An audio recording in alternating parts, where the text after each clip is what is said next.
से जो 3 तारिख जो घटना घटी तारी विरुद्ध में आम ये आज स्ट्राइकटा करूँ जो विजय भंज को आम कॉलेज रखा चाहूँ से जेपर्यंत निर्दोष कलानी और आम चाहूँ 3 दिन मध्य नुआ अध्यक्ष नियुक्त हो से विजय भंज को आम अध्यक्ष करने चाहूँ समस्या अच्छी से सर से जो 3 तारिख केसटा घटी ना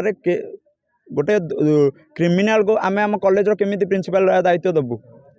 जेहेतु आम कॉलेज आम सेफ ना कॉलेज रे पिला माने जो स्टाफ माने कहीं भी विजय भंज सह सुरक्षित ना समस्या हो से आम कॉलेज रे बहुत विशृंखला सृष्टि कर 3 तारिख जो घटना गोटे थिबा प्रिंसिपल को से आउ रंजन भंज जी कॉलेज रो